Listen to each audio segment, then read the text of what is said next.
기억 1-4.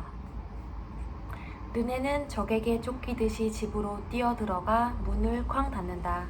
그는 자물쇠를 모두 잠그고 문에 기대서서 가쁜 호흡을 가다듬는다.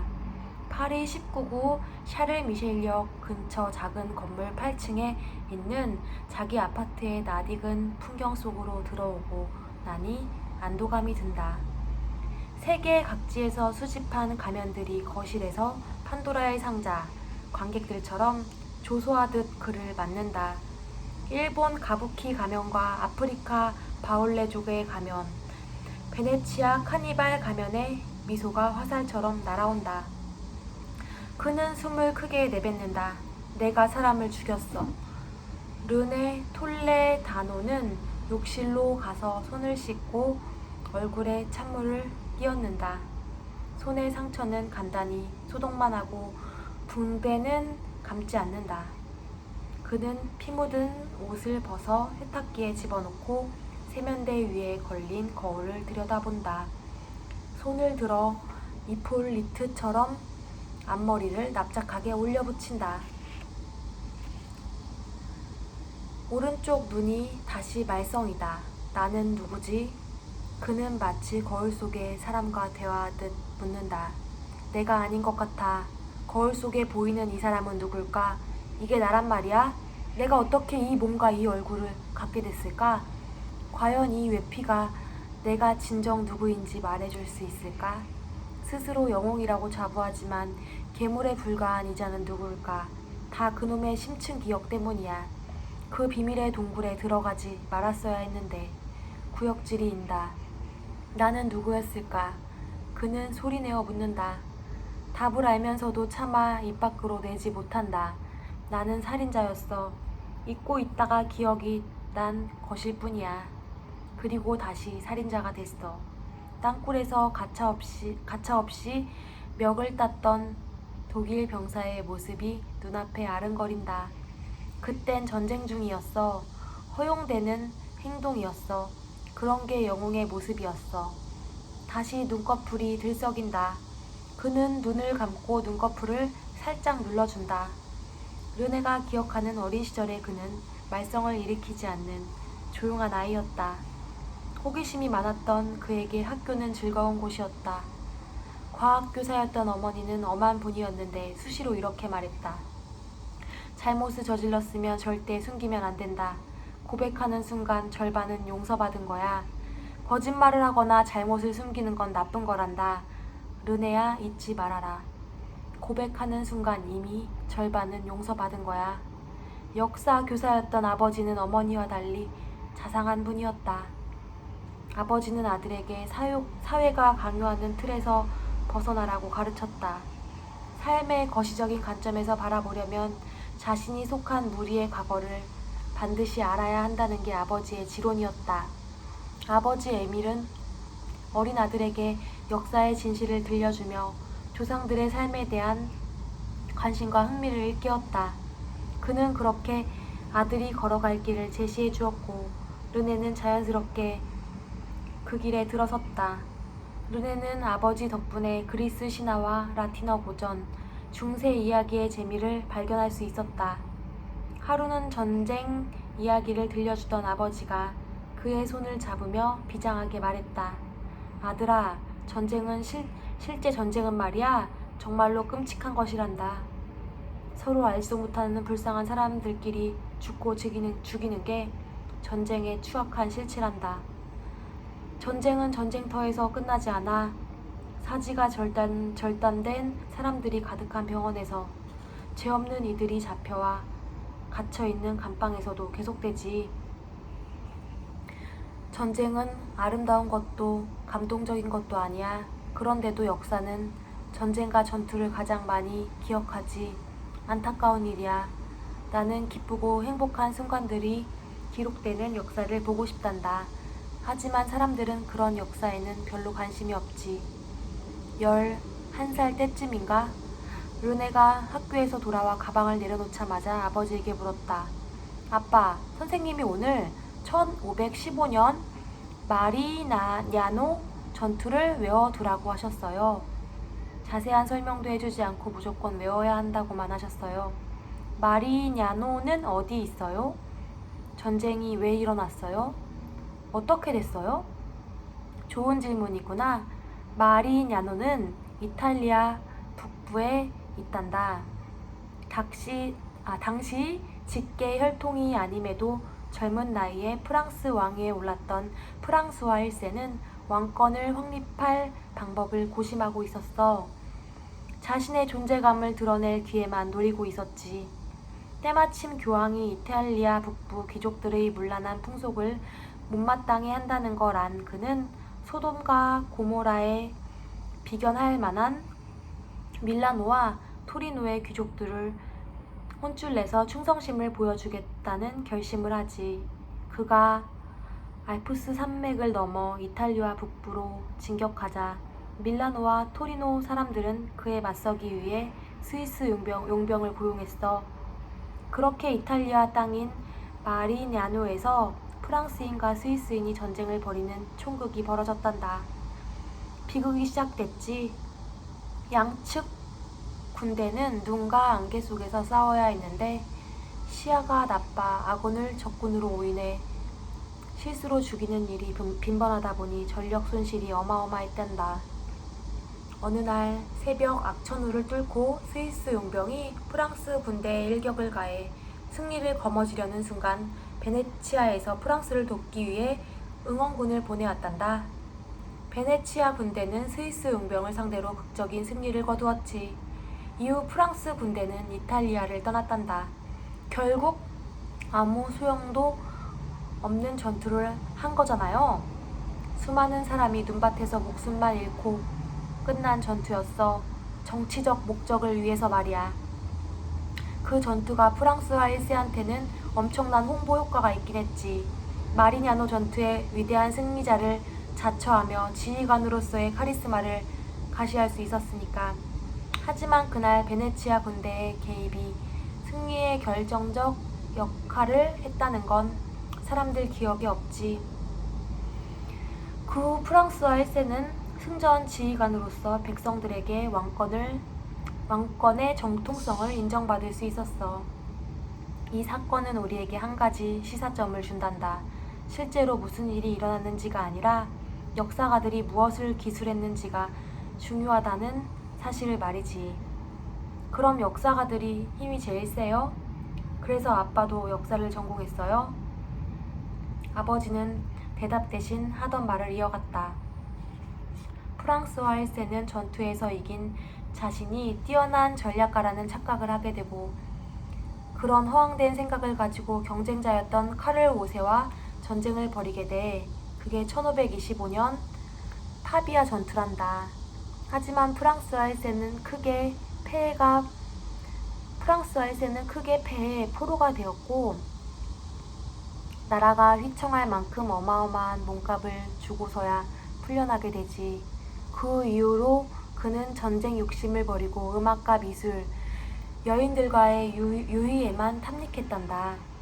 그걸 통해 예술 후원자이자 바람기 넘치는 매력적인 왕의 이미지를 얻게 된 거야. 마리냐노 얘기로 다시 돌아오자면 학생들과 교사들이 다 그 전투를 기억하는 이유는 딱 한 가지. 1515라는 숫자가 외우기 쉬우니까. 그런 거야. 르네는 뒤통수를 얻어 맞은 듯한 충격을 받았다.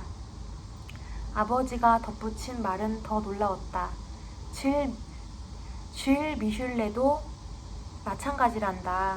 너도 알다시피 그가 1840년에 집대성한 프랑스 역사는 우리한테 절대적 권위를 가진 교과서로 인식돼 있지. 하지만 그가 제멋대로 역사를 해석했다는 걸 잊지 말아야 한다.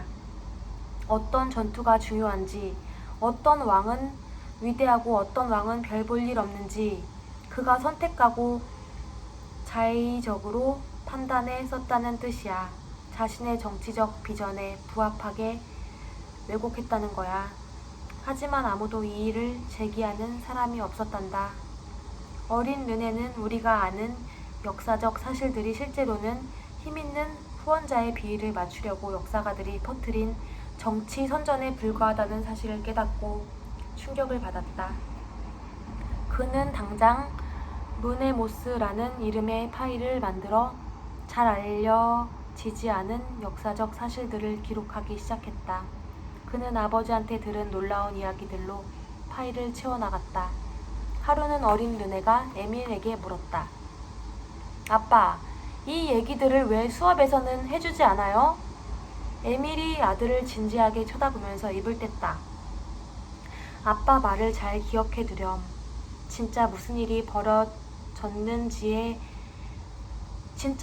벌어졌는지 사람들에게 다짜고짜 얘기해줄 수 없단다. 거짓에 익숙해진 사람들의 눈에는 진실이 의심스럽게 보이기 마련이거든. 그때 르네는 속으로 다짐했다. 나도 커서 아빠처럼 역사 교사가 될 거야. 하지만 나는 꼭 진실을 말해줄 거야. 사람들이 내 얘기를 믿어주지 않아도 상관없어. 어머니 페넬로프는 부자 사이가 끈끈해지는 걸 보고 아들과 가까워질 자신만의 방법을 찾기 시작했다. 과학 전공자인 그녀는 르네에게 흥미진진한 과학 이야기를 들려주었다. 뇌가 어떻게 작동하는지, 우주는 어떻게 탄생했는지 설명해 주었다. 극도로 예민한 성격의 골초였던 그녀는 폐암으로 세상을 떠났다. 아내가 떠난 후 에밀에게 우울증이 찾아왔다. 기억력도 급속도로 감퇴해 방에 무슨 일로 들어왔는지 기억하지 못했고 하려던 말의 서두를 잊어버리기 일쑤였다. 그는 내가 무슨 말을 하고 있었더라? 네 질문이 뭐였지? 를 입에 달고 살았다. 아파트 공용 현관의 비밀번호도 기억하지 못하고 심지어는 길을 잃고 집 주소를 떠올리지 못한 적도 있었다. 겨우 55세의 나이의 아버지는 신경과 의사로부터 독일어로 된 끔찍한 병을 진단받았다. 알츠하이머였다. 독일은 르네의 가족에게는 행운을 가져다 주지 못하는 나라가 분명하다. 아버지는 조기 퇴직을 결정했다. 당시 23살의 대학생이던 르네는 복잡한 절차를 밟아 아버지를 파피온 클리닉이라는 전문 병원에 입원시켰다. 이 병원은 모든 것은 기억이다. 라는 짧지만 강력한 문구를 모토로 벌어진 두개골에서 기억을 상징하는 게 분명한 나비들이 빠져나오는 이미지를 로고로 쓰고 있었다. 르네는 최소 일주일에 한 번은 아버지를 면회하러 갔다. 갈 때마다 아버지의 세계가 서서히 쪼그라드는 것을 눈으로 확인했다. 아버지는 고유 명사를 기억해내느라 애를 먹었다. 현재 프랑스 대통령 이름이 뭐지? 내 엄마 이름이 뭐였더라? 너는 이름이 뭐더라? 고유 명사에 이어 일반적인 어휘도 하나씩 사라지기 시작했다. 손잡이를 돌려서 뚜껑 따는 거, 그건 뭐지? 불이 들어오는 유리공 같은 거, 그거 하나 더 있니? 이름이 뭐더라? 왜 안에 필라멘트 같은 거 있잖아. 르네는 아버지처럼 자신도 말년에 저렇게 무너질지 모른다는 불안감에 시달리기 시작했다. 알츠하이머는 유전병이라고 하지 않던가. 최근에 생긴 건망증도 그래서 더 두려웠다.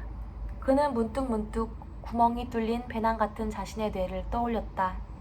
조그만 물건부터 슬슬 하나씩 밖으로 빠져나오다가 나중에는 큰 물건들까지, 아니 가방 속 물건들이 몽땅 쏟아져 나올 만큼 악화되겠지. 병따개 정보 단어들, 얼굴과 이름들, 결국 그의 모든 기억들이 사라지게 될 것이다.